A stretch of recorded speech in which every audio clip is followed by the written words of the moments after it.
ઈચ્છાનું સામર્થ્ય એ નામથી આપણને સિદ્ધિ અપાવે છે, એ ધ્યાનથી આપણને સિદ્ધિ અપાવે છે, એ અર્ચનથી આપણને સિદ્ધિ અપાવે છે. બાકી કેવળ જ્યારે નામ ધ્યાન અર્ચન કે કોઈ પણ સાધનમાં ભગવદ વીર્યની પ્રતિષ્ઠા, વીર્ય એટલે સામર્થ્ય, ભગવદ વીર્યનું પ્રતિષ્ઠાપન નથી હોતું ત્યારે એ નામ ધ્યાન અર્ચન કાંઈ કરી શકતા નથી. એટલે જે મ્લેચ્છ કોટીના પશુગ્ન લોકો છે, એ મ્લેચ્છ કોટીના લોકો ભલે ભગવાન નામ લેતા હો પણ એ નામથી કંઈક એમને મોક્ષ નથી મળી જવાનો. એ પણ ધ્યાન કરી લેજો, એ વાતની સ્પષ્ટતા રાખજો કે નામ ધ્યાન અર્ચન વગેરે જે કંઈ પણ શાસ્ત્રમાં બતાવેલા સાધનો છે, એ સાધનોમાં શ્રી મહાપ્રભુ સ્પષ્ટ આજ્ઞા કરે છે કે હરેર વીર્યમ પુરસ્કૃત્ય, હરિનું સામર્થ્ય જો એમાં જ્યારે પુરસ્કૃત્ય એની આધાન થશે તો એ નામ ધ્યાન વગેરેથી સિદ્ધિઓ થશે, બાકી સિદ્ધિ નહીં મેળવી શકાય. પછી 3 પ્રકરણ કેવી રીતે છે એની સ્પષ્ટતા શ્રી મહાપ્રભુએ કરી છે. ધ્યાનના જે 14 અધ્યાયો છે એનું નિરૂપણ આવે છે અહીંયા, કે હું અત્યારે નથી કહેતો કેમ કે એક સ્વતંત્ર વિષય છે, એમાં 1-1.5 કલાકનો સ્વતંત્ર સમય જોઈએ. આ વસ્તુ બતાવીને મહત્વની વાતો થોડીક હવે શરૂ થઈ કે એતત્રયે પ્રસન્નશ્ચેત દદાતી ન તતો અન્યથા. આ નામ ધ્યાન અને અર્ચન એ ક્યારે મળે છે જીવને? એતત્રયમ સમજાય છે ને વાત? આ ત્રણેય પ્રસન્નશ્ચેત, ભગવાન પ્રસન્ન થાય તો જ આપે. તમે જેને 50 વર્ષોથી પ્રસાદ કહીને પુષ્ટિ માર્ગને આપણે ભગોડી રહ્યા છે, પુષ્ટિ માર્ગને ઊંધે રવાડે ચડાવી રહ્યા છે, એનું મૂળ સમજી લો. હવે જેને તમે પ્રસાદ કહો છો એ કાંઈ પકવાનના રૂપમાં નથી આવતું, એ પ્રસાદ છે ને એ પ્રસન્નતા છે. પ્રસાદસ્તુ પ્રસન્નતા. પુષ્ટિ માર્ગમાં પ્રસાદ શબ્દનો સાચો અર્થ સમજી લેજો, ભલે તમારા હૃદયમાં ના ઉતરે અને ભલે એવું કહીને સ્વીકારજો કે બાવાશ્રીએ પ્રસન્નતા પ્રસાદનો અર્થ બતાવ્યો પણ એ પ્રેક્ટિકલ નથી. પ્રેક્ટિકલ તમે રાખજો, એમાં મને વાંધો નથી, પણ પ્રસાદનો સાચો અર્થ પકવાન નથી, પ્રસાદનો સાચો અર્થ છે પ્રસન્નતા. તેથી મહાપ્રભુ આજ્ઞા કરે છે કે એતત્રયમ પ્રસન્નશ્ચેત, જો એ પ્રસન્ન થઈ જાય, જે તમે અહીંયા તિલક આરતી કરીને એમના ઉચ્છિષ્ટ તરીકે જે એમના ઉપયોગમાં આવેલા છે એવા વસ્ત્ર જે તમારા માથે નાખવામાં આવે છે, તમારા ખભે નાખવામાં આવે છે, એ તમારું સન્માન નથી એટલું સ્મરણ રાખજો, પણ તમારા ઉપર પ્રસન્નશ્ચેત દદાતી, એ પ્રસન્ન થઈને તમને આપી રહ્યો છે. તેથી એ વસ્ત્રને તમારી સેવામાં, તમારી પૂજામાં, તમારા ચરણ સ્પર્શ માટે, તમારા માથે ચડાવવા માટે, તમારા દર્શન માટે તમે ધરી રાખજો, મૂકી રાખજો, એના માટે આપવામાં આવે છે. એ ચીર કંઈક સાધારણ વસ્તુ નથી કે સાધારણ ઉપરનો છે ને ગમે ત્યાં રહીને વાપરીને ફેંકી દીધો, એ એના માટે નથી અપાતું. હા, એટલું ધ્યાન રાખજો. વચ્ચે પ્રથા બંધ કરેલી છતાંય એક મારી લાગણી મારા ઘરના વૈષ્ણવો સાથે છે, તેથી મને થયું કે નહીં, એમને કૃપારૂપ કંઈક અહીંથી મળવું જોઈએ અને તેથી મેં એનો ફરીથી એની શરૂઆત કરી છે. પણ એનો દુરુપયોગ નહીં કરતા અને મહેરબાની કરીને જે આખા પુષ્ટિ માર્ગમાં જે કંઈક પ્રવાહ ચાલે છે, જે કંઈક ગાડરિયા પ્રવાહથી પૈસા લેવા માટે, સારું દેખાડવા માટે, લાભ માટે, પૂજા માટે આ ઉપરણાઓની ઇકલાઈઓ ઉડાવવામાં આવતી હોય, મહેરબાની કરીને એની સાથે આ ઘરનો આ ઉપરણાઓનો સંબંધ જોડતા નહીં. જે બીજા ન સમજતા હોય એમને પણ સમજ પાડજો કે આ ઘરમાં એવી રીતે આ વસ્તુ નથી અપાતી. આ ઘરમાં વિશુદ્ધ કૃપાના માટે, કૃપાના હેતુથી જ અપાય છે. પ્રસન્નશ્ચેત દદાતી ન તતો અન્યથા. મહાપ્રભુના શબ્દો છે તતો અન્યથા ન. તેથી તે સિવાય એનો બીજો પ્રકાર ન હોઈ શકે. તેથી આ ત્રણનો દાન કરે છે ભગવાન, પ્રસન્ન થઈને દાન કરે છે. પુષ્ટિ સ્વાર્થા પરાર્થાતુ ભક્તિ સા અનવમે મતા. પુષ્ટિ શબ્દનો ના સામાન્ય અને વિશેષ અર્થના પાસાઓનો અર્થ કરીને શ્રી મહાપ્રભુ બતાવે છે આપણને કે પુષ્ટિ સ્વાર્થા. સામાન્ય પુષ્ટિ જે છે ને એ સ્વાર્થા છે. સ્વાર્થા શબ્દ છે ને સ્ત્રીલિંગનું છે, કેમ કે પુષ્ટિ શબ્દ સ્ત્રીલિંગ છે, તેથી સ્વાર્થ ન કહીને સ્વાર્થા શબ્દ થઈ ગયો. પુષ્ટિ જે 6થા સ્કંદમાં પુષ્ટિનું વર્ણન છે એ કેવી છે? પુષ્ટિનો સામાન્ય આસ્પેક્ટ છે અને એ સ્વાર્થ રૂપ છે. સ્વાર્થ એટલે સ્વ એટલે જીવ અને અર્થ એટલે એનો કાર્ય સિદ્ધ થાય. જીવનો કાર્ય જ્યાં ભગવત કૃપાથી સિદ્ધ થતું હોય કૃપા છે, પણ એ કૃપા વડે જીવનો કાર્ય સિદ્ધ થાય છે. તે કેવી પુષ્ટિ કહેવાય? સામાન્ય પુષ્ટિ કહેવાય. જે કૃપાથી જીવના કાલ કર્મ સ્વભાવનું બાધ થઈ અને એના વડે જીવનું હિત સિદ્ધ થાય તે પુષ્ટિ શું કહેવાય? સામાન્ય પુષ્ટિ. અને જે પુષ્ટિથી ભક્તિ મળે એટલે આ પુષ્ટિ, સામાન્ય પુષ્ટિ જો સ્વાર્થા હોય તો વિશેષ પુષ્ટિ કેવી કહેવાય? પરાર્થા. પર અર્થ, પર એટલે પરમ પુરુષ, એટલે પુરુષોત્તમ. અને પુરુષોત્તમનો અર્થ જ્યાં સિદ્ધ થાય, બીજા શબ્દોમાં પુરુષોત્તમને જ્યાં સુખ આપવામાં આવે, બીજા શબ્દોમાં પુરુષોત્તમને જ્યાં લાડ લડાવવામાં આવે, બીજા શબ્દોમાં જ્યાં તત્સુખનો વિચાર કરવામાં આવે, બીજા શબ્દોમાં જ્યાં પોતાના દેહ ઇન્દ્રિય પ્રાણ અંતઃકરણ ઉપર દ્રષ્ટિ ન નાખી કેવલ શ્રી પ્રભુનો સુખ વિચારવામાં આવે, એનું નામ છે પરાર્થા, એનું નામ છે ભક્તિ. અને એ ભક્તિ અનવમે, નવમા સ્કંદ પછીનો જે 10મો સ્કંદ છે એમાં વર્ણિત કરેલી છે. તેથી સામાન્ય પુષ્ટિનો જે વિવેચન છે એ 6થા સ્કંદમાં, અને વિશેષ પુષ્ટિનો જે વિવેચન છે તે 10મા સ્કંદમાં. અનવમે, નવમાંથી આગળ, નવમા સ્કંદ થી આગળ જે છે એ 10મો સ્કંદ એમાં આવ્યો છે. અને એ વાત સ્મરણ રાખવાની છે કે પુષ્ટિ સ્વાર્થા પરાર્થા તું ભક્તિ સા નવમે મતા. તેથી મહાપ્રભુથી જયારે પૂછવામાં આવ્યું કે શા માટે આ તમારા સેવકોની એવી હાલત છે, બહુ દુબળા પતળા દેખાય છે ને આવું બધું કેમ એમાં લક્ષણ છે, ત્યારે મહાપ્રભુ આજ્ઞા કરે છે કે બહોત સમજાય હતે બરજે હતે તહુ નાહી માને સો તાકો ફલ ભોગી રહે હે. તેથી એક વાત યાદ રાખજો, પુષ્ટિ માર્ગમાં ખાઈ પીને લહેર કદીએ કરવામાં નથી આવી, પણ ખવડાવી પીવડાવીને લહેર કરાવવામાં આવી છે. અને તેથી પુષ્ટિ માર્ગના ઉત્સવો અને પુષ્ટિ માર્ગના જે વિશેષ અવસરો હતા એ ઉત્સવ, યાત્રા અને પર્વ કોઈ દિવસે પુષ્ટતાથી પોતાની પુષ્ટતા માટે કરવામાં નથી આવ્યા, પણ દરેક ઉત્સવમાં ભૂખ્યા રહીને અને પ્રભુને લાડ લડાવી અને ભગવત ભક્તોનું સાથ કરી અને એ ભગવત ભક્તોનું સન્માન કરી, એ ભગવત ભક્તોને ખવડાવી, એ ભગવત ભક્તોને આરોગાવીને અને ઉત્સવ મનોરથો કરવામાં આવ્યા છે. કોઈ પણ મનોરથ ઉત્સવનો દિવસ જોઈ લો, સવારથી સાંજ સુધીના ઉપવાસો છે. અને એ જ સાચી પદ્ધતિ હતી.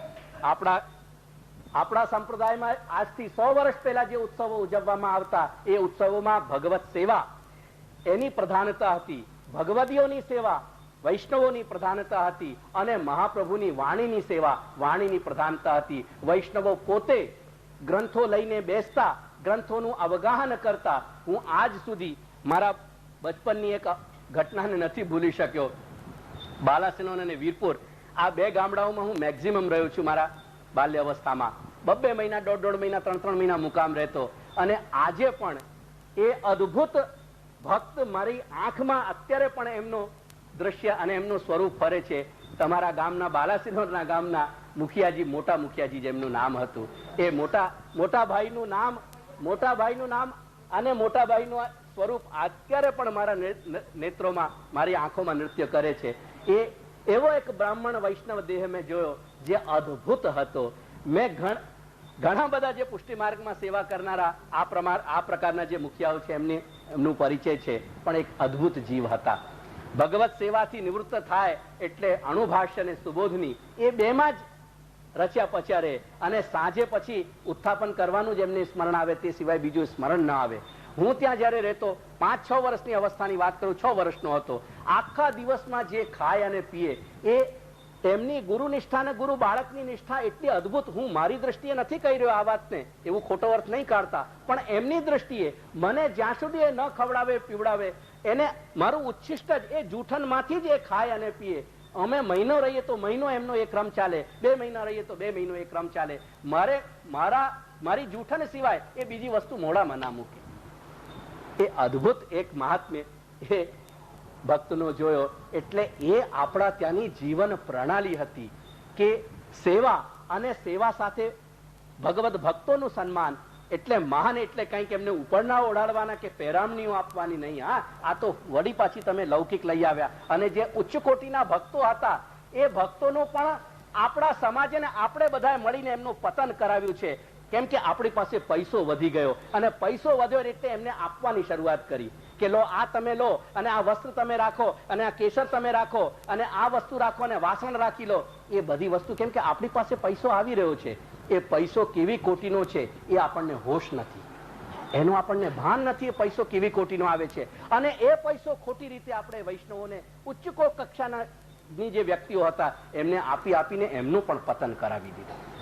એટલે એમને પહેરામણીઓ આપવી એ એમનું સન્માન નથી. એમની પાસે બેસીને દેહ ઘસીને એમની ચાકરી અને ટેલ કરવી એ એમનું સન્માન છે. એમની પાસે બેસી મહાપ્રભુની વાણી સાંભળવી એ એમનું સન્માન છે. એ વાણી સાંભળીને પોતાનું જીવન એવી રીતે કેળવવું એનું નામ ટહેલ છે, એનું નામ સન્માન છે. એટલે મહાપ્રભુની વાણીની ટહેલ, ભક્તોની ટહેલ અને ભગવાનની ટહેલ, એ ત્રણ રીતે આપણા ત્યાં ઉત્સવ મનોરથો કરાવવામાં આવતા. એનું નામ મનોરથ હતો, નહીં કે દિવસમાં 4 વાર જમીને ખાઈને પેટ ભરીને.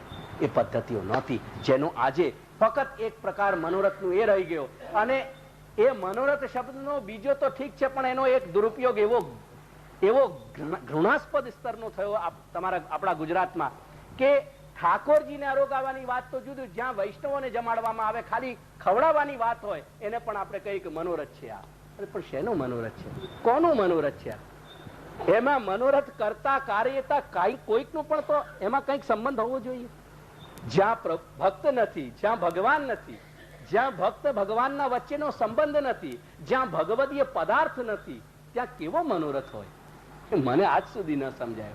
જમાડવાના હોય લોકોને કે મનોરથ કર્યું છે, પણ કેવી રીતે મનોરથ છે મને કઈક બુદ્ધિગત તો થાય.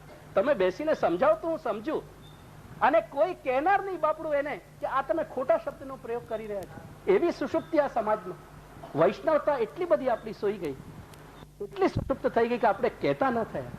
કેમ કે આપણું એમાં ઇન્ટરેસ્ટ છે, આપણને બેસીને જમવાનું છે.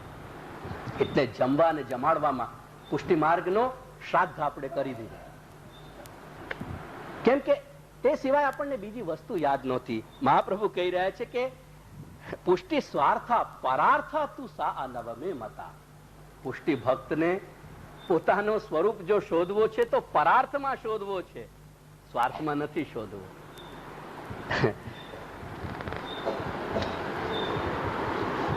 તે બતાવીને ચશ્મા કાઢી બેઠા જો ભગવત ભક્તનો પણ પતન કેવી રીતે થાય એની બહુ સુંદર વાત એક મહાપ્રભુ આમાં બતાવી રહ્યા છે.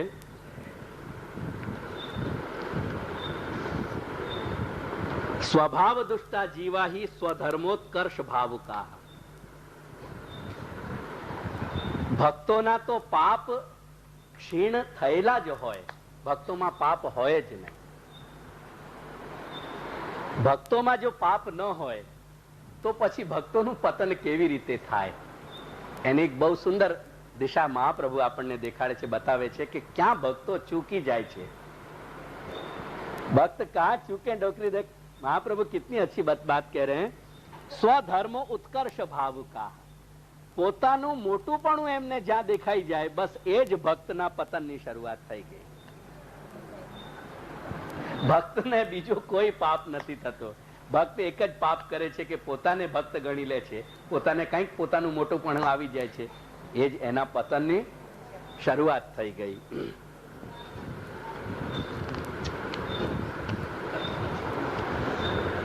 ત્રીજો એક મુદ્દો આમાં જે શ્રી મહાપ્રભુ બતાવે છે, પ્રાયશ્ચિત પ્રસંગેના નામ મહાત્મ્યમ ઈરિતમ. પ્રાયશ્ચિતનો પ્રસંગ બનાવીને ષષ્ઠ સ્કંદના પ્રારંભમાં પ્રાયશ્ચિતની વાત ચાલે છે. કેમ કે શ્રી પરીક્ષિતને ખબર છે કે એમને એક અતિ ઉચ્ચ કોટીના ઋષિનું અપમાન કર્યું છે અને એ દુષ્કર્મ ની સજા એમને મળવી જોઈએ, અને એનાથી પીડાઈ રહ્યા છે કે એમની દુર્ગતિ ન થઈ જાય. અને તેથી પ્રસંગ ત્યાં પૂછે છે શ્રી શુકને કે ભગવાન એ બતાવો કે ખોટા કર્મોનું કેવી રીતે નિરાકરણ થાય. જે વાત શ્રી અર્જુને શ્રી ભગવાનને પૂછી, આથ કેન પ્રયુક્તો એમ. હરે કૃષ્ણ, આ બધી વાત આપ મને બતાવી રહ્યા છો, આપની વાત બહુ સાચી છે, હું સમજી રહ્યો છું, પણ મને એક વાત હજી મારા માથામાં નથી આવતી. અથ કેન પ્રયુક્તો એમ પાપમ ચરતિ પુરુષ. મને એક વાત તો સમજાવો કે અથ કેન પ્રયુક્તો એમ, અંદર કઈ એવી મોટિવેટિંગ ફોર્સ છે માણસમાં કે જેનું ગળું દબાવીને એ પાપ અને પુણ્યને જાણે છે, સદ અસદ જાણે છે. આજે પુષ્ટિ માર્ગમાં બધા લોકો જાણે છે, આચાર્યો પણ જાણે છે અને વૈષ્ણવો પણ જાણે છે. કેમ કે હજી વલ્લભાધીશના શેરના દીકરાઓ, હજી શેર એવા દેવકીનંદન જેવા હજી મોજૂદ છે આ દુનિયામાં, હજી ઉઠી નથી ગયા કે જે ઉદ્ઘોષ બરાબર કરી રહ્યા છે. 25 વર્ષથી સિદ્ધાંતનો ઉદ્ઘોષ થઈ રહ્યો છે નિરંતર, આજ સુધી પણ થયો છે. પણ આ 25 વર્ષથી ઉદ્ઘોષ એનો એવો વિલક્ષણ રીતે થઈ રહ્યો છે કે પુષ્ટિ માર્ગના દરેક કાનમાં એ શબ્દો પહોંચ્યા છે. અને પુષ્ટિ માર્ગના લોકો જાણે છે, જાણતા હોવા છતાં પણ અત્યારે આ ઘરમાં બેસેલા કોણ નથી જાણતા કે ક્યાં જવું એ સદાચરણ છે ને ક્યાં ન જવું એ ખોટું આચરણ છે. કયા ભ્રમણથી કઈ જગ્યાએ જવાને સાચી યાત્રા કહેવાય અને કેવી રીતે ભટકવાને યાત્રા ન કહેવાય, ઉડતું એ ખોટા માર્ગે જવાનું કહેવાય, એને બધા જાણે છે. પર અથ કેન પ્રયુક્તો એમ પાપમ ચરતિ પુરુષ. કોનાથી પ્રયુક્ત થઈને કોણ ગળું દબાવીને એને પાપના માર્ગમાં લઈ જાય છે પ્રભુ, એ તો મને સમજાવો. જાણે છે મનુષ્ય, સદઅસતની બધી વસ્તુ એની સામે છે, પ્રાંજલ દર્પણની જેમ, છતાં અથ કેન પ્રયુક્તો એમ પાપમ ચરતિ પુરુષ. અને ભગવાન એનું બહુ મજેદાર જવાબ આપે છે, જે જવાબ બહુ વિચિત્ર લાગે છે. આપણને એમ લાગે કે અર્જુનને કંઈક પૂછે ને ભગવાને કંઈક શરૂ કરી દીધું, શું છે, કંઈક ભગવાન અર્જુનનો પ્રશ્ન સમજ્યા કે ન સમજ્યા, એવો જવાબ ભગવાન શરૂ કે છે. ભગવાન આજ્ઞા કરે છે કે કામ એશ ક્રોધ એશ રજોગુણ સમુદ્ભવ. અર્જુન, આ બધી જે તકલીફો થઈ રહી છે એનું ગણિત હું તને સમજાવું. કામ એશ ક્રોધ એશ રજોગુણ સમુદ્ભવ. અહમ અને મમ ખોટા નથી એટલું સમજી લેજો. અહમ અને મમ બંને પરમાત્માના સ્વરૂપો છે, પરમાત્માના આસ્પેક્ટ છે. જો મમ ન હોય, જે ગ્રંથિ તમારા શરીરમાં ગ્લેન્ડ હોય જ નહીં, એનાથી સિક્રેશન ક્યાંથી થશે? એનાથી જે પોષક તત્વ છે એ નીકળશે જ ક્યાંથી? જે ગ્લેન્ડ કપાઈ નાખી હોય એના સિક્રેશન થાય જ નહીં. મમતા ન હોય, મમ ન હોય તો તમે પ્રેમ શાના વડે કરશો? મને ગણિતમાં હિસાબ તો બતાવો બેસીને. તમે પ્રેમ કરી શકો છો એની ફેકલ્ટી, એની ગ્લેન્ડ જ મમ છે. એ મમ રૂપી ગ્લેન્ડ તમારા અંદર મૂકેલી છે તો તમે પ્રેમ કરી શકો છો. અહમ રૂપી ગ્લેન્ડ મૂકેલી છે તો તમે બાપડા દાસોહમ કહી શકો છો. બાકી કહી જ ના શકો કે હું છું. તમારું અસ્તિત્વ જ હું પણું જ ન રહે. હું પણું જ એ અહમમાં ટકી રહ્યો છે. તેથી દાસોહમ, દાસ લગાડો છો પણ અહમની અભિવ્યક્તિ તો ત્યાં જરૂરી છે. દાસોહમ તમે કહી રહ્યા છો. તેથી અહમ અને મમ એ ખોટા નથી. અહમ અને મમની એપ્લિકેબિલિટી, અહમ અને મમનો જે યુઝ છે, જેનો ઉપયોગ છે, એ આપણો ખોટો છે. એનાથી આપણો વિનાશ થઈ રહ્યો છે. અહમ મમથી નહીં, અહંતા મમતાથી નહીં. અહંતા ને મમતાનો જે પ્રમાણે આપણે ઉપયોગ કરીએ છીએ. મને કહો કે ખાવા પીવામાં કઈ વસ્તુ એવી છે કે જે શરીરમાં પોષક નથી? તમે એમ જાણો છો કે ખાંડ પોષક નથી? તમે ખાંડ બંધ કરી દો અને પછી મજા જુઓ. શરીરને ખાંડ નહીં મળે ને, એક ડગલું પગલું નહીં ચાલી શકો, ચક્કર આવીને પડી જશે, માથામાં બ્રેન હેમરેજ થઈ જાય. ખાંડની જરૂરિયાત છે. તમે એમ ગણો છો કે નિમકની જરૂરિયાત? તમે મીઠું કહો છો, મીઠાની જરૂરિયાત ના હોય? મીઠું પણ એટલું જ જરૂરી છે. દરેક વસ્તુ જરૂરી છે, પણ એનો વગર વિચારેલો પ્રયોગ શરૂ કરી દો, પછી જો શું ધડાકા થાય છે, ધૂમ ધડાકા. એટલે મીઠું કે ખાંડ એ બંને કાંઈ ખરાબ નથી. ખરાબ છે એનો ઉપયોગ, એનો અવિચારિત ઉપયોગ, જે દુરુપયોગ કરી રહ્યા છે એનાથી તકલીફો થઈ રહી છે. ખાંડથી તકલીફ નથી, મીઠાથી તકલીફ નથી. અહમ મમ ખોટા નથી, અહંતા મમતાની એપ્લિકેબિલિટી ખોટી છે. ધ્યાનમાં આવ્યું ને? તેથી कहाँ चल रहे थे? डिस्ट्रैक्ट हो गया मेरे. तो वही बता रहे थे बेटा, काम एश क्रोध एश रजोगुण समुद्भव. તો અહમ મમ ખોટું નથી, પણ અહમ અને મમ જ્યારે રજોગુણથી રજોગુણ પ્લસ અહમ ઇઝ ઇક્વલ ટુ ક્રોધ.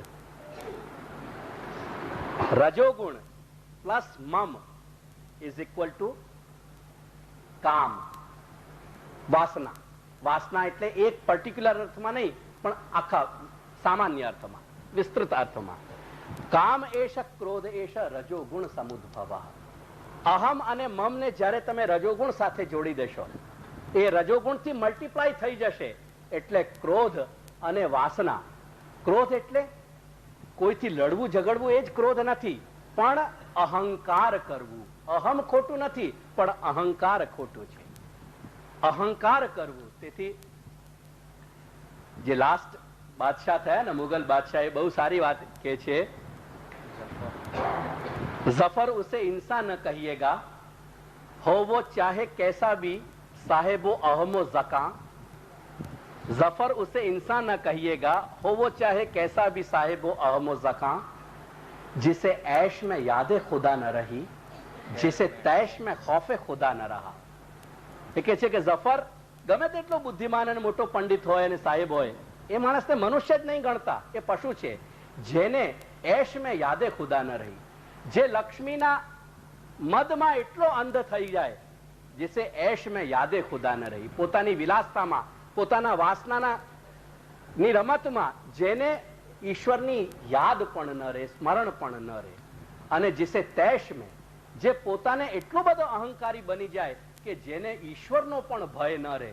મનુષ્યનો ભય ન રહે એ તો સમજી શકાય, પણ ઈશ્વરનો પણ ભય ન રહે એવો કોઈ માણસ તું જોયે, એ ગમે તેટલો મોટો બાદશાહ હોય કે મોટો જ્ઞાની પંડિત હોય, એને મનુષ્ય જ નહીં ગણવાનું. એ મનુષ્ય કોટીમાં છે જ નહીં. जिसे ऐश में यादे खुदा न रही, जिसे तैश में खौफे खुदा न रहा. તો કામ એશ ક્રોધ એશ રજોગુણ સમુદ્ભવ. આખી તકલીફ જે છે એ કામ એટલે અહમ પ્લસ રજોગુણ ઇઝ ઇક્વલ ટુ ક્રોધ, અને મમ પ્લસ રજોગુણ ઇઝ ઇક્વલ ટુ કામ એટલે વાસના. અને આ બધી અથ કેન પ્રયુક્તો એમ પાપમ ચરતી પુરુષ. જાણે છે મનુષ્ય, જાણીને પણ એ ખોટા માર્ગે જઈ રહ્યો છે. એની સામે સદ અસદ છે, પણ પેલો કામ અને અહમ અને મમ રજોગુણથી મિશ્રિત થઈ ગયો છે, મલ્ટીપ્લાય થયો નહીં. અને વાસના અને ક્રોધના રૂપમાં અહંકાર અને પોતાની એક વાસનાના કામનાઓના વિસ્ફોટમાં, અદમ્ય વિસ્ફોટ જેને દબાવી ન શકાય. જ્યારે વોલ્કેનો એરપ્ટ થતો હોય, એક્ટિવ થતો હોય, એ વખતે એને ન રોકાય. એટલે એવી રીતે અદમ્ય રીતે ફૂટી નીકળે છે. અને આપણે જાણતા હોવા છતાં તણાઈ જઈએ છીએ કે ચાલો ભાઈ, અહીંયા આપણને સત્સંગ મળી રહ્યો છે, અને અહીં જવાથી આપણને પરમાત્મા મળી જવાનો છે, અને આ યાત્રા કરવાથી આપણને સ્વર્ગનો ટિકિટ મળી જવાનો છે. ખૂબ મેળવો રિઝર્વેશન, બર્થ તમારી રિઝર્વ કરાવી રાખો કે જેનાથી એ બર્થની પછી ધાંધલ ન થાય આગળ જઈને. તો પુષ્ટવ તથાપી તત્પ્રોક્તમ તેન અત્ર ઇયમ વ્યવસ્થિતિ કે છે કે પ્રાયશ્ચિત્તના પ્રસંગથી, પ્રાયશ્ચિત્ત ત્યાં પરીક્ષિતે પૂછ્યું કે હવે આનો રસ્તો કેવી રીતે નીકળશે. એ રસ્તાને નો વિમર્શન, એનો જયારે વિવેચન કરે છે શિષ્યો કે આ સદ અસદ જે કંઈક બની તો ગયો મારાથી, અથ કેન પ્રયુક્તો એમ પાપમ ચરતી પુરુષ. નહીં તો શ્રી પરીક્ષિત કોઈ સામાન્ય કોટીના જીવ હતા, અદભુત કોટીના જીવ હતા, જેમના ઉપર સાક્ષાત ભગવત કૃપા હતી.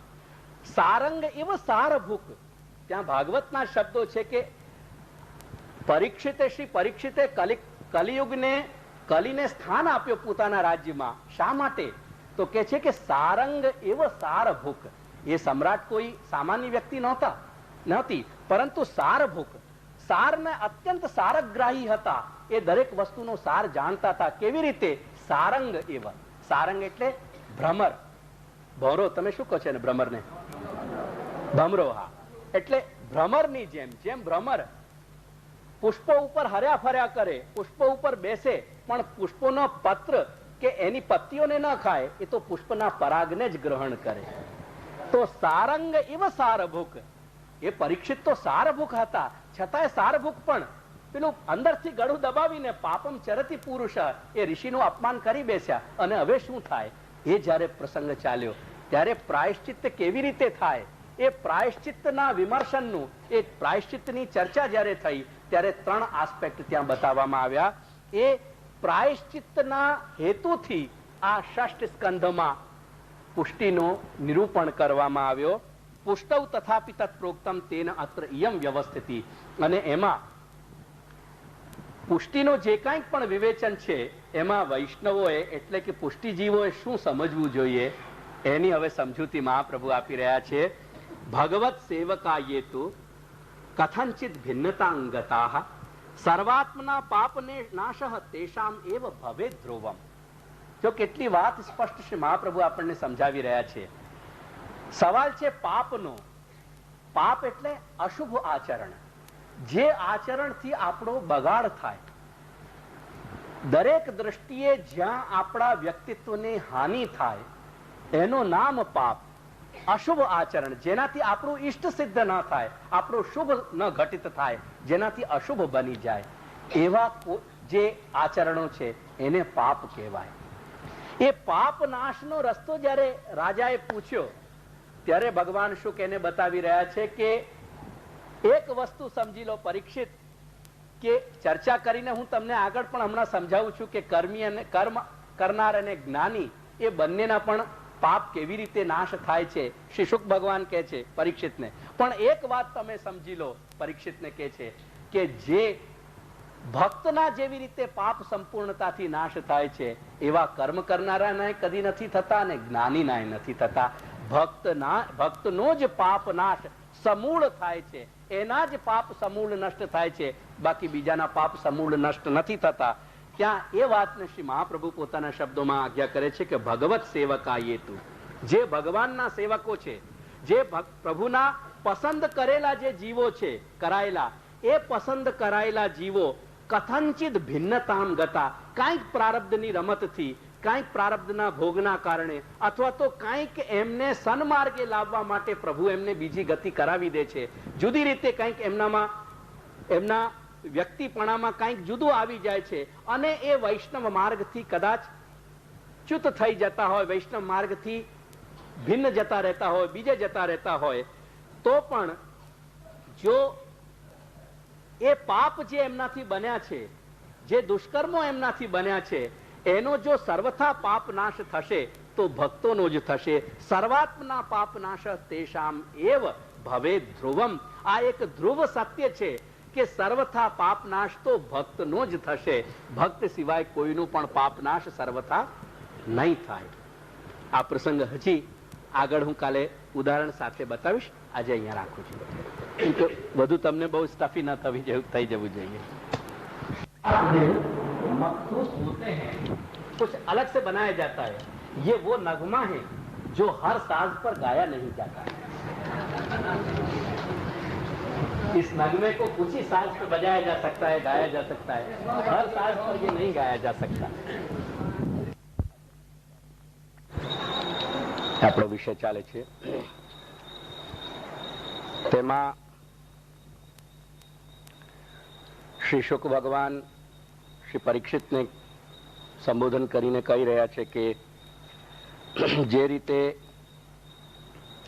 દિતિના ગર્ભનું રક્ષણ વજ્રના સ્વભાવથી ભગવાને કર્યો, ભગવાનની કૃપાએ કર્યો, અર્થાત કૃપાથી થયો, એવી જ રીતે ભગવત કૃપાથી તમારું પણ રક્ષણ અશ્વત્થામાના જે અસ્ત્રથી તમારું પણ રક્ષણ થયો. આ પ્રમાણે અહીં સુધી આપણે 2 દિવસમાં કાલ કર્મ સ્વભાવ, જે સર્વ શબ્દથી સૂચિત છે, સર્વ બાધા, સર્વનું બાધ કરનાર જે પુષ્ટિ છે એનું સ્વરૂપ આપણે જોઈ લીધો. અને એ પ્રસંગ પુષ્ટિનો મનુષ્ય, દેવ અને અસુર એ ત્રણેયના ઉપર એક પુષ્ટિનો પ્રકાર બન્યો છે એ આપણે વિચારી લીધું. પ્રાયશ 6ઠ્ઠા સ્કંધનો જે એક પ્રારૂપ છે, પ્રારૂપ એનું જે આઉટલાઈન છે એ પણ આપણે જોઈ લીધી, જેમાં બંને એંગલથી આપણે વિચાર કરી લીધો. પુષ્ટિની દૃષ્ટિએ 19 અધ્યાય કેવી રીતે છે એ પણ જોઈ લીધું કાલે થોડુંક. અને કૃપા કેમ કે ભગવત સંબંધથી થાય અને તે ભગવત સંબંધ નામ, ધ્યાન અને અર્ચન વાણી, દેહ અને અંતઃકરણ એટલે મનસા, વચસા અને કાયા એ ત્રણેયથી કેવી રીતે થાય એના પણ 19 અધ્યાયનું આપણે લગભગ વિચાર જોઈ લીધો.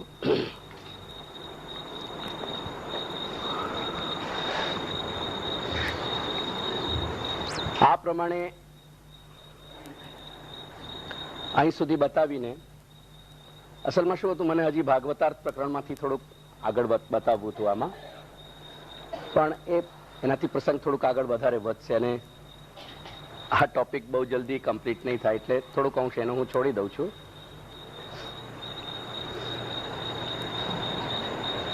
અને મૂળ ગ્રંથ ઉપર જ આપણે આવી જઈએ છીએ અત્યારે. ઇયંચ પુષ્ટિ ચતુર્વિધ પુમર્થાન સાધયતી. હવે આ પ્રમાણે આ સામાન્ય પુષ્ટિનો સ્વરૂપ અહીં સુધી બતાવી શ્રી ગ્રંથકાર આપણને બતાવે છે કે ઇયંચ પુષ્ટિ, આ જે પુષ્ટિ છે સામાન્ય, જે કાલ કર્મ સ્વભાવનો બાદ કરનારી છે, આ કાલ કર્મ સ્વભાવનો બાદ કરનારી એટલે એના જે એની અસર છે એને અટકાવનારી જે પુષ્ટિ છે એ ચતુર્વિધ પુમર્થાન સાધયતી. મનુષ્યના જે 4 પ્રકારની કામનાઓ એની હોઈ શકે, અનંત કામનાઓનું જે વિભાજન, એના 4 ભાગલા આપણા ત્યાં પાડવામાં આવ્યા અને શાસ્ત્રમાં એનો ઘણો વિશદ વિચાર છે. જેમ મેં તમને સમજાવ્યું કે પ્રમાણનો શાસ્ત્રમાં ખૂબ વિશદ વિચાર છે, કેમ કે પ્રમાણનો વિચાર જો ન થાય તો આપણને જે કાંઈ પણ બોધ થઈ રહ્યો છે એ પ્રામાણિક છે કે નહીં, એ યથાર્થ છે કે નહીં, આ એક મુદ્દો સંશયમાં જ રહે. તો જેવી રીતે પ્રમાણની ખૂબ વિશદ ચર્ચા શાસ્ત્રમાં થઈ છે, તેવી જ રીતે પુરુષાર્થની ચર્ચા પણ શાસ્ત્રમાં વિશદ રીતે થયેલી છે. શા માટે? તમે વિચારી જુઓ, આપણા જીવનનું ઘડતર એવી રીતે જ બને છે જેવા આપણા વિચાર હોય છે. પેલું તમારી ગુજરાતીની કહેવત હું યાદ અપાવું છું ને અમુક વખતે કે અન્ન તેરા તેવા ઓડકારા. એટલે જેવા તમારા વિચારો, આપણા વિચારો હોય છે તે પ્રમાણે આપણી જીવનની પદ્ધતિ કે જીવનનું જે રૂપ છે એ જીવનની પદ્ધતિ એ રીતે જ ઘડાતી હોય છે. એટલે વિચારો ઉપર આપણા સંપૂર્ણ જીવનનું જે સ્ટ્રક્ચર છે, જેનું ગઠન છે, એનું સંપૂર્ણ જીવનનું ઘડતર એના ઉપર જ આધારિત છે. તેથી વિચાર આપણને મનુષ્યને કેવા કરવા જોઈએ પોતાના સ્વભાવને અનુરૂપ. સ્વભાવને તો કોઈ છોડી શકતો જ નથી. મનુષ્ય માત્રની એક વિડંબના છે, અથવા તો એનો એક સહજ ધર્મ છે એમ કહી શકીએ કે સ્વભાવને નથી છોડી શકતો. હવે એ મનુષ્ય પોતાના સ્વભાવ અનુરૂપ એ કેવી રીતે કામનાઓ કરે કે કેવા વિચારો કેવી રીતે કરે કે જે વિચારોથી એનો એ વિકાસોન્મુખ થાય અને વિનાશોન્મુખ ન થાય. અર્થાત એ એના વિનાશ તરફ ન વળી જાય, પરંતુ એના વિકાસ તરફ વધે. એનો ક્ષણ પ્રતિક્ષણ એના વિચારોથી જે કાંઈ પણ એના જીવનનું ઘડતર સિદ્ધ થઈ રહ્યું છે એનાથી એ ઉત્તરોત્તર આગળ વધે. અને આ વિચાર જ આપણા ત્યાં પુરુષાર્થ શબ્દથી કહેવાયેલો છે. આપણે ઘણો સાધારણ ગ્રંથ સમજીએ છીએ, આપણા સંદર્ભમાં કહું છું, ચતુશ્લોકીને. એ ચતુશ્લોકી સાધારણ ગ્રંથ નથી, પરંતુ ચતુશ્લોકી આપણા માટે પાયાનો ગ્રંથ છે. પુષ્ટિ પ્રવાહ મર્યાદા સર્વ પુષ્ટિજીવોએ સર્વપ્રથમ પુષ્ટિ પ્રવાહ મર્યાદા ગ્રંથ સમજવો જોઈએ કે જેનાથી એમને એમના સ્વભાવની વિશેષતાઓ સમજમાં આવે. જ્યારે કોઈક દર્દ હોય અને આપણે ડોક્ટર પાસે જઈએ તો ડોક્ટર આપણને અમુક પ્રકારના સવાલો પૂછતા હોય છે કે તમને આવું થાય છે, આમ થાય છે, આ રીતે થાય છે, આ રીતે થાય છે. એ રીતે જે અમુક પ્રશ્નો પૂછે છે ને આપણે હા નામાં જવાબ આપીએ છીએ, એ હા નાથી આપણા અંદર શરીરમાં રહેલો જે રોગ છે એની ગતિ એ ચિકિત્સકને ખબર પડે છે, એને સૂઝ પડે છે કે આમાં ક્યાં તકલીફ છે, કેવી તકલીફ છે આના શરીરમાં. એવી જ રીતે આપણા સ્વભાવમાં રહેલી જે અમુક અમુક વિશેષતાઓ છે મનુષ્યના સ્વભાવમાં, એ એને પોતાના સ્વભાવ બાબત જ્યારે એને એક બેરોમીટર મળે, એટલે જાણવાનું એને એક માનદંડ મળે. જેમ આપણે થર્મોમીટરથી તાવ માપીએ છીએ ને, એમાં કેટલી ડિગ્રી તાવ છે, તાપ છે શરીરનો, એ આપણને ખબર પડે છે તાત્કાલિક. મારી વાત ધ્યાનમાં આવી રહી છે ને બધાને? તો જેવી રીતે થર્મોમીટરથી આપણને દેહનો તાપ ખબર પડે છે કે અત્યારે કેટલો તાપ છે, એવી જ રીતે પુષ્ટિ પ્રવાહ મર્યાદામાં શ્રી મહાપ્રભુએ આપણને એક બેરોમીટર આપ્યું છે, એક માનદંડ આપ્યું છે, એક માપદંડ આપ્યો છે કે જે માપદંડ કે માનદંડથી આપણે આપણા સ્વભાવની કાંઈક વિશેષતાઓને અનુલક્ષી અને આપણા સ્વભાવને કાંઈક અંશમાં ઓળખી શકીએ. અને એ પુષ્ટિ પ્રવાહમાં આપણને બતાવી, પુષ્ટિ પ્રવાહ મર્યાદા ગ્રંથમાં બતાવીને, તેથી શ્રી મહાપ્રભુ કોઈને જબરજસ્તી ગલુને દાબીને નથી કહેતા કે તું પુષ્ટિ માર્ગીય બની જા. અલબત્ત કોઈ કાંઈ બની શકતો જ નથી. જે કાંઈક છે એ ઘડતર તો એના સહજ પ્રારબ્ધવશ, અથવા તો જેને કહીએ કે જ્યારે વિચરણ થયો બ્રહ્મમાંથી, ત્યારે જ એને જેવી ઈચ્છાથી ભગવાને પોતાનાથી દૂર પાડ્યો, એટલે બ્રહ્મમાંથી એનું વિચરણ થયો, ભગવાનમાંથી ભગવદ અંશ, અંશીથી જ્યારે અંશ જુદો પડે છે, ત્યારે જે પ્રકારની ઈચ્છાથી જુદો પડી રહ્યો છે, જે પ્રકારની ક્રીડા કરવાની ઈચ્છાથી, તે પ્રમાણે જ એનો ઘડતર એ દિવસે જ એની જે આખો, જેમ આપણે મકાન બનાવવા બેઠીએ ને એના પહેલા એની બ્લુપ્રિન્ટ બનાવીને આપણે એનો નકશો તૈયાર કરીએ, એ રીતે આપણો નકશો તો એ દિવસે જ બિલ્ડિંગનો ઘડાઈ ગયો. અને પછીથી જે કાંઈ પણ લોકયાત્રા છે જીવન મરણની, એ એના ઉપર જ સતત ચાલ્યા કરે છે. તેથી એ સ્વભાવના અંશો સમજીને અને વિવેકથી જો આપણે માર્ગ પકડશું તો એ માર્ગથી જ આપણો વિકાસ થશે, અન્યથા વિકાસ નહીં થાય. ઘરમાં ઘણું બધું આપણે લૌકિકમાં એવું જોતા હોઈએ છીએ કે કાંઈક બાળકને આપણે એને ભણાવવાનું બહુ ખૂબ જ યત્ન કરીએ, આપણે ઘણી ઈચ્છા હોય કે ડોક્ટર થાય, બહુ સ્પેશિયાલિસ્ટ થાય, આપણે એને ફોરેન અમેરિકા મોકલીએ ભણવા, અને ત્યાંથી ભણીને આવે અને મોટો એને વ્યવસ્થિત રીતે એનું પ્રોફેશન શરૂ કરે, એવી ઘણી બધી ઈચ્છાઓ આપણે ધરાવતા હોઈએ. પણ વારંવાર યત્ન કરતા એમાં એ અસફળ થાય અને અંતે આપણે એને કંટાળીને કહીએ કે ભાઈ તારાથી નથી બનતું, તો હવે તું ઘરની પેઢીમાં દુકાન ઉપર બેસી જા. દુકાને બેસે અને 2-4 વર્ષમાં જ દુકાનના ધંધોનો એટલો વિસ્તાર કરી દે કે લાખોનું રોલિંગ એનું શરૂ થઈ જાય, અને આપણે એકદમ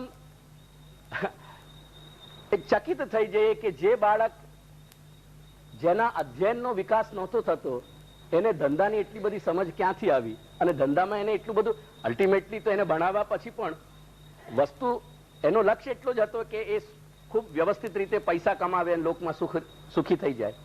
એના પાછળ લક્ષ્ય તો એ જ હતું, અને એ લક્ષ્ય એને પકડી લીધો બીજા રસ્તે. તેથી પોતાના સ્વભાવની જે વિશેષતાઓ છે, એ વિશેષતાઓ સમજીને પોતાનું સ્વરૂપ કાંઈક અંશમાં જો સમજી લઈશું આપણે, તો જ આપણે આગળ વધી શકશું અને સાચો વિકાસ થઈ શકશે, અન્યથા નહીં થાય.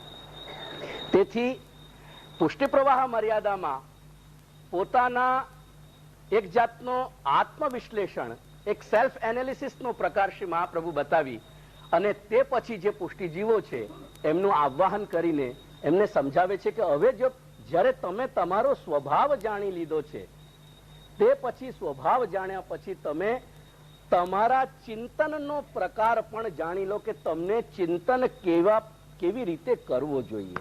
કેમ કે સ્વભાવ જાણ્યા પછી જો સ્વભાવથી વિપરીત ચિંતન થઈ જશે તો જે સ્વભાવમાં તમને બ્લુપ્રિન્ટ મળેલી છે એનો પ્રોપર એક્ઝિક્યુશન નહીં થાય. તેથી તમને જે સ્વભાવ મળ્યો છે તેના પ્રમાણે તમારો ઘડતર અને એના પ્રમાણે તમારો પોતાનો વિકાસ કરવા માટે તમે ચિંતનનો પ્રકાર સમજી લો.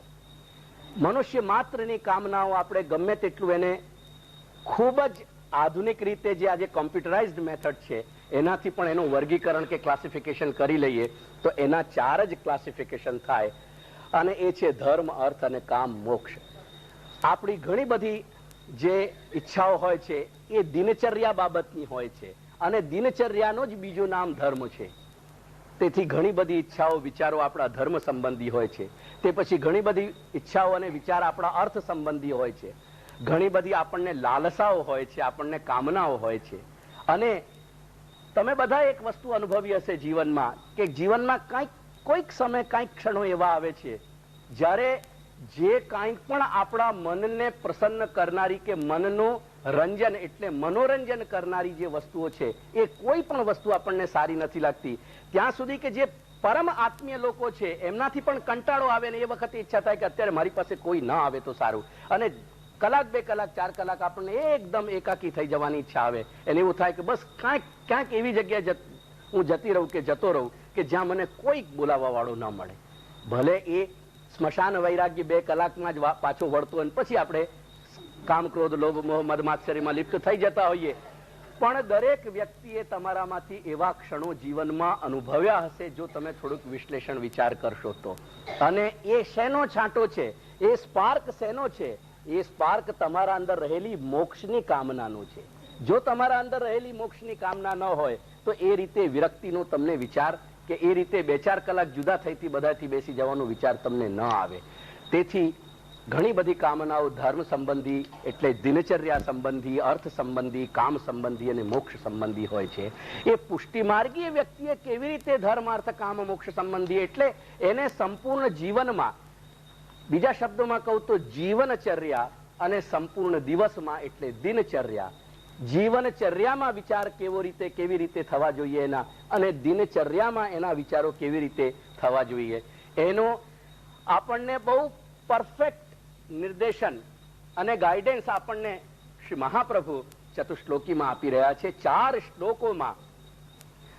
શ્લોકોમાં શ્રી મહાપ્રભુએ આપણને પ્રત્યેક દિવસ કેવી રીતે વિચારવું જોઈએ, શું વિચારવું જોઈએ એની આપણને એનો નિર્દેશ આપી દે છે. અને આખા જીવનમાં, આપણી જીવનચર્યામાં કેવી રીતે વિચારો કરવા જોઈએ એની આપણને ગાઈડન્સ આપી દે છે, એનો આપણને ઉપદેશ આપી દે છે. અને જો ખરેખર દરેક પુષ્ટિ જીવ એ ચતુશ્લોકીને લક્ષ્યમાં રાખીને જીવનમાં વ્યવહાર તો ચાલતા જ હોય, જેમ આપણે જ્યાં પણ જતા હોઈએ, એક સામાન્ય વસ્તુનો વિચાર કરો, ગમે ત્યાં તમે જાઓ, એ તમારા પોતાના જે ગામમાં રહેતા હો, જ્યાં જન્મ્યા હો, જ્યાં મોટા થયા હો ત્યાં રહેતા હો, કે જેમ સ્ત્રીઓ પરણીને બીજી જગ્યાએ જાય ત્યાં રહેતા હો, કે ધંધા માટે ગમે ત્યાં નીકળી ગયા કે હરવા ફરવા માટે, એ જે કંઈક આખો વ્યવહારનું તંત્ર છે, એક વાત હું જે કહી રહ્યો છું એનું એક ક્ષણ ધ્યાન કરીને જુઓ.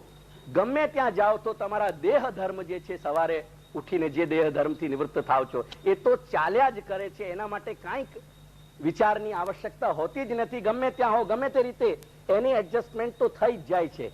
બરાબર ને? તો જેવી રીતે દેહ ધર્મ, દેહચર્યા, જે રીતે આપણે દેહ ધર્મનો નિર્વાહ, કોઈ પણ જાતનો એમાં એ કંઈક વિચારણીય વિષય તો નથી બનતો કે હવે ત્યાં જઈએ છીએ ત્યાં તો દેહચર્યા કેવી રીતે આપણે નિર્વાહ કરશું, દેહના ધર્મોને કેવી રીતે, ક્યાં નાહીશું ધોઈશું, એનો કંઈક ના કંઈક રસ્તો દરેક જગ્યાએ નીકળી જ આવે છે. એટલે એ જેમ વિચારવાનું નથી હોતું, એવી જ રીતે લૌકિક જીવનમાં જે કંઈક પણ નિર્વાહ થઈ રહ્યો છે એ કંઈક બહુ વિચારવાનો પ્રશ્ન નથી. પણ એ લૌકિક તંત્ર પણ જીવનનો આપણો જે છે એ આપણા ચતુશ્લોકીના આધારે કંઈક બંધાયેલો રહેવો જોઈએ. આપણા જીવનનો પાયો જે છે એ પાયાનો ઘડતર ચતુશ્લોકી ઉપર થવું જોઈએ. ચતુશ્લોકીને જો લક્ષ્ય રાખશું, આપણે લક્ષ્યમાં રાખશું તો એના આધારે આપણો વ્યવહાર પણ નભશે. પરંતુ એક સૌથી મોટી ઉપલબ્ધિ આપણને એવી થશે કે વ્યવહાર નભતા તમારો પરમાર્થ બહુ જ વ્યવસ્થિત રીતે દૃઢતાથી ઘડાઈ જશે. એમાં કોઈ જાતની ચિંતાનો કે વિચારવાનો પ્રશ્ન છે જ નહીં.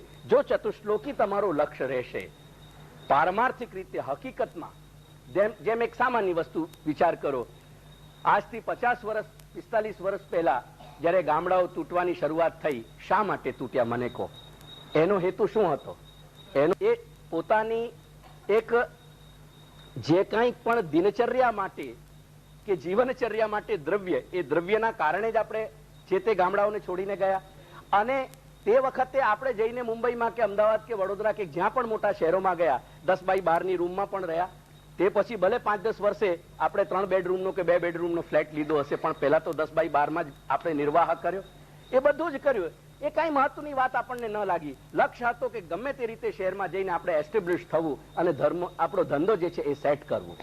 એ જ લક્ષ્ય હતું ને. એના પાછળ કોઈ બીજા કન્સિડરેશન નહોતા. 10 બાય 12ની પણ રૂમ ચાલી અને બસોમાં પણ આપણે ગયા. ભલે 10 વર્ષ પછી જે કંઈક આપણને લક્ષ્મીની કૃપા થઈ એના કારણે આપણી પાસે 4 ગાડીઓ આવી ગઈ, એક જુદો વિષય છે. પણ જ્યારે પહેલી અવસ્થામાં જે કંઈ કર્યું એ તમે વિચાર કરો, અને એ વખતે લક્ષ્ય વસ્તુ મુખ્ય શું હતી કે ગમે તે રીતે આપણે ધંધો સેટ કરવો કેમ, અથવા તો જીવિકાનો એક વ્યવસ્થિત સાધન શોધી કાઢવો, બાકી બીજી તમામ વસ્તુઓ ગૌણ હતી. એક્ઝેક્ટલી એ રીતે જે દિવસે તમે વિચારશો કે સાચો માર્ગ મહાપ્રભુ આપણને ચતુશ્લોકીમાં બતાવે છે કે 4 વસ્તુ જે આ 4 કામનાઓના પ્રકારથી જ ગૌણ છે, એ બધી જ વસ્તુ આસ્પેક્ટ ગૌણ હતી. તમે વ્યાવહારિક જીવનમાં વિચારીને જો, જે તમે અનુભવ્યું છે, હું કોઈ કલ્પનાની વાત તમારી પાસે નથી કરવા માંગતો, પણ આ બધું તમે જીવનમાં અનુભવ્યું છે કે નહીં? અને અનુભવ્યું હોય તો એક વસ્તુનો નિર્ધાર કરો કે તમારો લક્ષ્ય જે હતો એ લક્ષ્ય પ્રત્યે તમે સતત વધતા રહ્યા.